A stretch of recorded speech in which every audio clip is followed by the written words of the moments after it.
From Pacifica, this is Democracy Now! This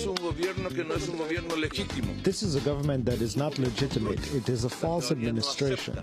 The people do not accept this. This is a government that has ruptured the republic's institutions. You cannot corroborate with a government that is not legitimized by the citizens. A coup in Paraguay. Democratically elected President Fernando Lugo is removed from office, sparking protests across Latin America.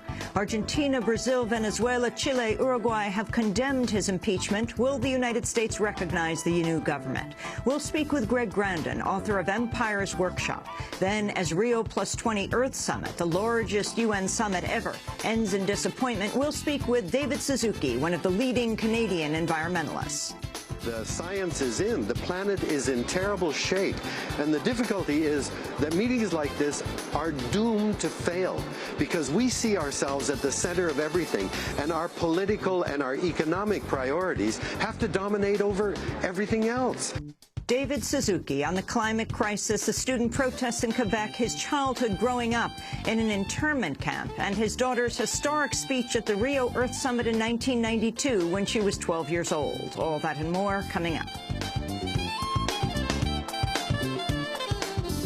Welcome to Democracy Now!, democracynow.org, the War and Peace Report. I'm Amy Goodman. Muslim Brotherhood candidate Mohamed Morsi has been declared the winner in Egypt's presidential race 1 week after the vote was held. Morsi picked up 13.2 million votes, or 51%, beating out former Egyptian Prime Minister Ahmed Shafik, who received 12.3 million.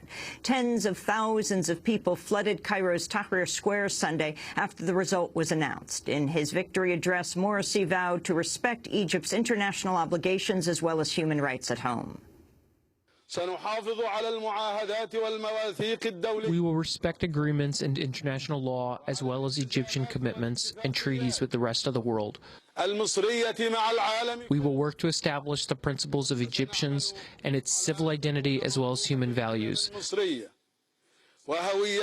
especially freedom and the respect of human rights, the respect of women and family rights, as well as children, and to do away with any discrimination.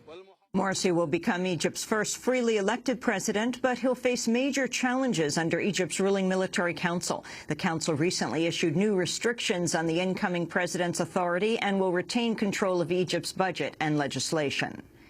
Paraguayan President Fernando Lugo has been ousted in what he's described as a parliamentary coup. On Friday, the Paraguayan Senate voted 39-4 to dismiss Lugo over his handling of a recent land dispute that resulted in at least 17 deaths. A former priest known for defending peasant rights, Lugo's 2008 election ended more than 60 years of rule by the right-wing Colorado Party. Lugo has announced an alternative government, calling his replacement illegitimate. Latin American countries, including Argentina, Brazil, Venezuela, Chile, and Uruguay, have also condemned Lugo's ouster and recalled their ambassadors. We'll have more on Paraguay after headlines.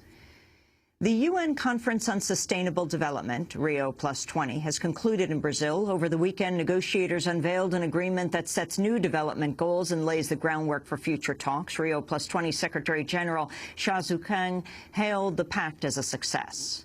You lay down the groundbreaking guidelines on applying green economy policies as a useful tool in advancing sustainable development and ending poverty.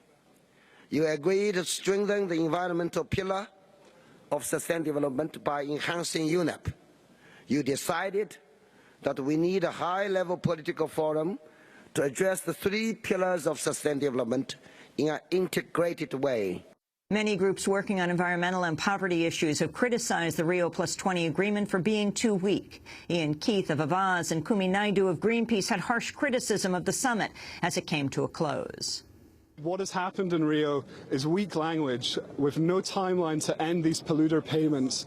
We're here today demonstrating the fact that the wealth and the power of big oil, coal and gas speaks louder than people here at the Rio summit. I think that it is criminal that we have close to 100 heads of states come here and do not spend even 1 hour in negotiations with each other. that the whole process was left to civil servants and diplomats to actually negotiate an agreement with no effort by heads of state to actually say it's not good enough, we need more ambition, and so on. We'll have more on Rio Plus 20 with the Canadian scientist environmentalist David Suzuki later in the broadcast. Tensions between Turkey and Syria are growing as the uprising against Syrian President Bashar al-Assad continues to strain the neighboring country's ties. Turkey says 33 more members of the Syrian military have defected, including a general and 2 colonels. The group is reportedly being hosted at a refugee camp near Turkey's border with Syria. The news comes days after Syrian forces shot down a Turkish fighter jet in what Turkey says was international airspace. The UN Observer Mission, meanwhile, remains idle amidst continuing violence throughout Syria. Earlier today, the head of the mission, Robert Mood, said he had met with both sides, but that the observers will stay on the sidelines. We haven't made that decision yet, but I was able today to have a meeting, a good meeting, professional meeting with the Deputy Minister of Foreign Affairs and the working groups. I conveyed my impressions from New York and Geneva, after having briefed the Security Council and after having discussed with Kofi Annan. WikiLeaks founder Julian Assange is calling for diplomatic guarantees he will not be pursued by the United States should he end up being extradited to Sweden. Assange remains at the Ecuadorian embassy in London after seeking refuge in a last-ditch bid to avoid being sent to Sweden, where he faces questioning on allegations of sexual assault. Speaking earlier today, Assange suggested a deal could be reached if he were able to receive assurances the Obama administration would drop a grand jury investigation or that Sweden would deny his extradition into U.S. hands. Assange remains concerned the White House will target him for WikiLeaks' publication of thousands of leaked governmental cables. Attorneys for Bradley Manning, the U.S. soldier accused of leaking the cables, meanwhile, are accusing the U.S. of deliberately trying to prevent Manning from receiving a fair trial. In a new count filing, Manning's civilian lawyer, David Coombs, said Army prosecutors have blocked access to key evidence assessing the leak's impact worldwide. News reports have suggested internal government reviews have found the leak caused minimal damage, contradicting prosecutors' contention Manning harmed national security and aided U.S. foes. But Coombs says prosecutors have refused to hand over the assessments and misrepresented their contents in court. A U.S. Drug Enforcement Administration agent has shot a man to death during a raid on an alleged drug smuggling operation in Honduras. The U.S. government says the victim had reached for his weapon, prompting the U.S. agent to open fire. It was the latest deadly incident involving U.S. agents following a raid that saw 4 people killed, including 2 pregnant women last month. The latest shooting marked the first where the U.S. has acknowledged an American agent has killed a suspect. President Obama touted his record on immigration reform Friday in a key appearance before the National Association of Latino Elected and Appointed Officials, or NALEO. Obama's speech came one day after rival Mitt Romney addressed the same crowd and 1 week after Obama had offered a limited respite for young immigrants facing deportation. And what's also needed is immigration reform that finally lives up to our heritage as a nation of laws and as a nation of immigrants and continues the American story of renewal and energy and dynamism that's made us who we are.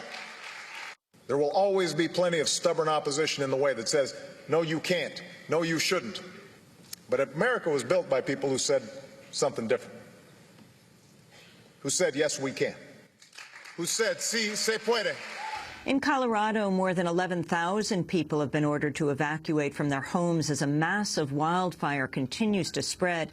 The Waldo Canyon fire in the Pike National Forest has swept through 2,500 acres of land. There were another 19 wildfires reported in the U.S. Sunday, mostly in western states that are seeing high winds and scorching temperatures in the triple digits. Former Penn State assistant football coach Jerry Sandusky has been found guilty of sexually abusing 10 young boys. On Friday, Sandusky was found guilty on 45 of 48 counts during a trial that saw many of his victims come forward to testify. The Sandusky case sparked a major scandal at Penn State after it was revealed longtime head coach Joe Paterno and top school officials failed to alert police after hearing of the abuse. Paterno was fired last November, died of cancer months later. After the verdict was announced, Pennsylvania Attorney General Linda Kelly said Sandusky had caused lifelong damage to his victims. Have worked tirelessly for the last few years to bring these charges to light, to bring this case to court, and to see the day that this defendant, a serial child predator who committed horrific acts upon his victims, causing lifelong and life-changing consequences for all of them, has been held accountable for his crimes. Sandusky's lawyers say they plan to appeal the verdict. Two top Penn State officials still criminal charges for failing to inform police about Sandusky's abuse of young boys and then lying about it before a grand jury. And 13 people have been arrested in Minneapolis while preventing the eviction of a family from their foreclosed home. The incident was the latest in a series of actions by the group Occupy Homes to block authorities' efforts to seize the property. Scores of people have been arrested at the home since the first eviction was attempted last month. Among those arrested in the latest protest was the Minneapolis-based rap artist Brother Ali.